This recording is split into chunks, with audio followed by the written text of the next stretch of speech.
which is also known as a comparisonitis disease. We're going to talk about that today. We're going to talk about fear.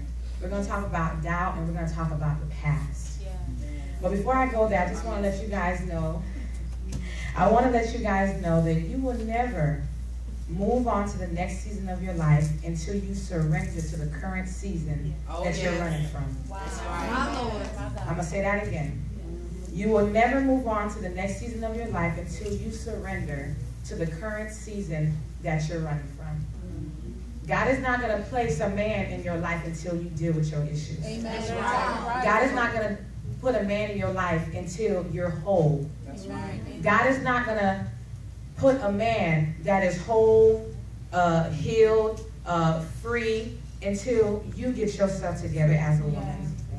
It's so easy for us to get caught up in the world, because I know sometimes it gets rough as a single woman. I know, because I was there. Amen. Especially growing up in the culture, I'm Haitian American, where they didn't teach you how to love yourself, where they didn't teach you, okay, this is what I need you to do right now. You have purpose. I did not know that until God led me to my church, Redeeming Word Christian Center, where my pastors poured into me, where I sat before them and they told me who I was in Christ.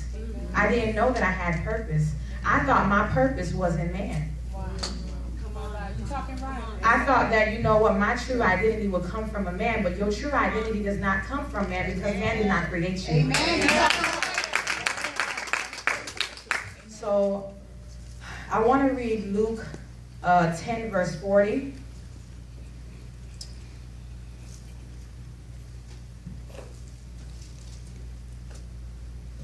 As Jesus and the disciples continue on their way to Jerusalem, they came to a certain village where a woman named Martha welcomed him into her home.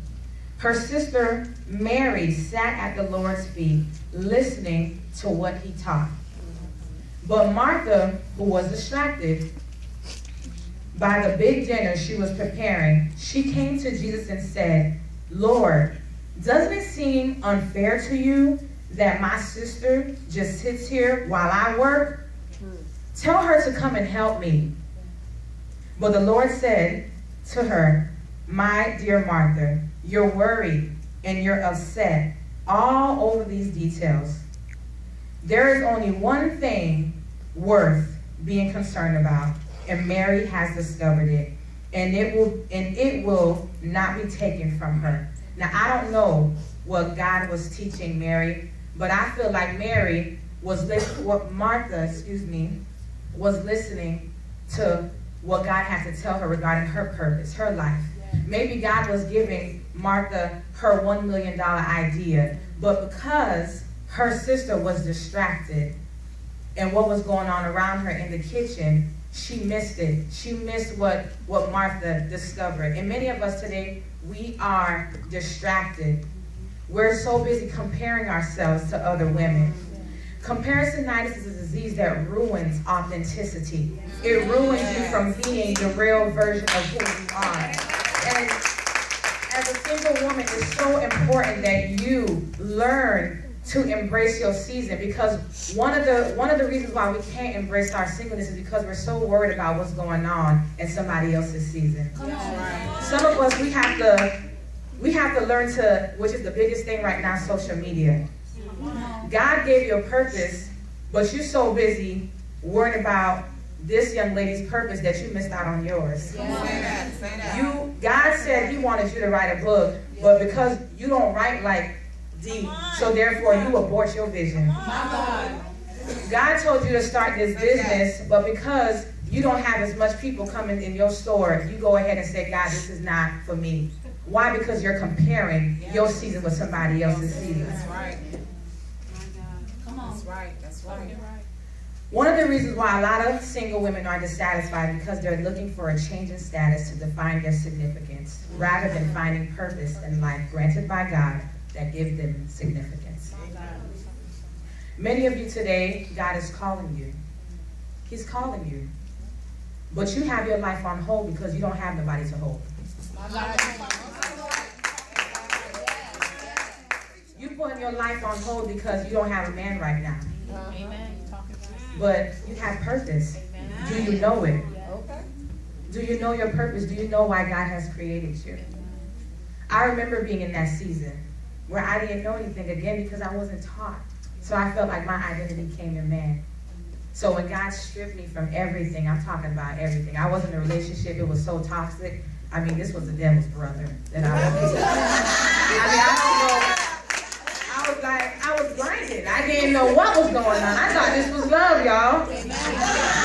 But when God pulled him away from me, let me tell you, boy, when I found out who I was in Christ, baby.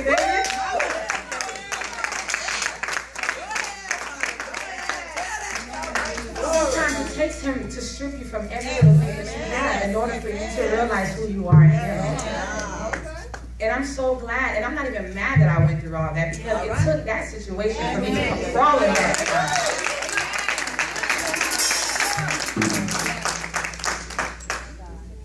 Let me get out of here. 2 Corinthians 10, verse 12. We're still on comparing. For we dare not compare ourselves of the number, or compare ourselves with some that commend themselves. But they, measuring themselves by themselves and comparing themselves among themselves, are not wise. When you compare yourself to somebody, you're wasting your time.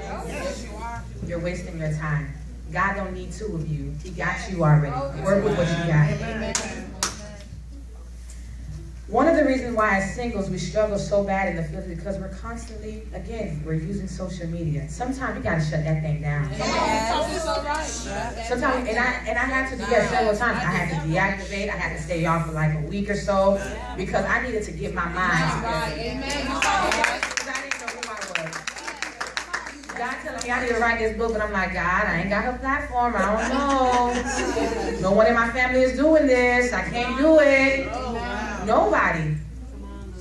People don't know that though. I'm born and raised in the projects, no shame in that, and nobody was doing anything that I'm doing right now. I didn't know who I was. I had no purpose. I sat before God and I told God, God, if you're going to use me, I need you to tell me who I am because I don't know. I cried.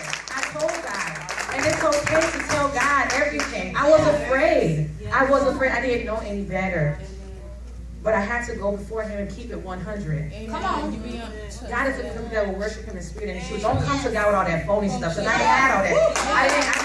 I had to tell God, my mom didn't teach me. My dad was not there. I had daddy issues. And we'll talk about that later. You know, God wants to be the #1 man in your life. But you have to get to that place. Matthew 14, the moment it talks about Peter, the moment Peter took his eyes off of Jesus and he focused on the storm around him, he started to sink. So I charge you women today, don't look at that woman who's in a relationship. Don't look at that man who's in a relationship, but you don't know the time that they sold into that relationship. You don't know. Stop envying them. Because when you're comparing, it gets you upset. You don't want to go through that. So I charge you guys to stay in your season, stay in your lane. Don't worry about what's going on in somebody else's life. Yeah. Hallelujah. I want to talk about fear. Okay, now talk about it. Okay, sweetie. Job 3 verse 25 said, what I feared the most happened to me. What I dreaded has come true to me. What are you focused on today as a single woman? Are you worried about what's going on around you? Yeah. Are you afraid that you don't qualify for that purpose that God has given to you? Understand, when you step out on purpose, fear is going to tell you you're too old. Yeah. You got too many kids. No one's going to want me. No, I don't look good. That girl's shape. I'm not that shape. I can't be a model. Fear will tell you those things. All right now. But if you want to embrace your singleness, get over the fear that you will never meet the right person. All right. Get over the fear that you don't have what it takes when God reveals your purpose. All right. Fear always gets loud when you step out and do something that matters. Fear always come in your ear and tell you everything that you're not when God says that you are. Hallelujah. Doubt. You may never see yourself for the job, but that's not your decision. That's God's. All right. Amen. God is not intimidated by where you lacking or what you lacking. He does not care. He'll make up for that.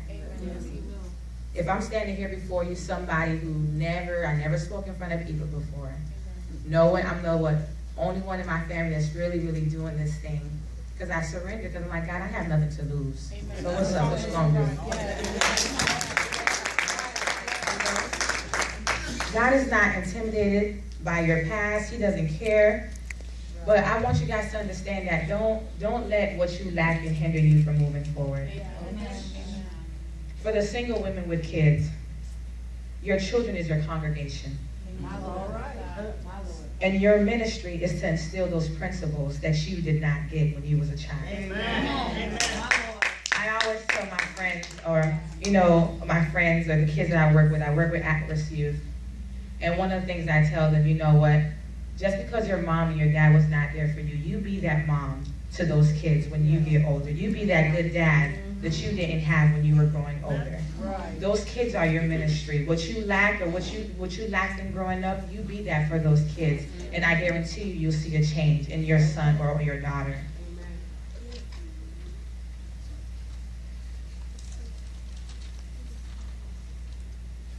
Doubt always sees you as unqualified for anything that you ever dreamed of. But today, God requires availability, not your ability. Instead of questioning God, what am I going to do? Or, instead of questioning him and doubting him, just say yes to him. Yeah. Just say yes. Amen. God's love is not based on performance. All right. You don't have to, be this, this big, deep person, so that God can use you. Because I don't like a deep folks. Can I just be honest? I don't like when people be too deep, And some people, they be so deep and, they're no earthly good. Like, what did she just say? What?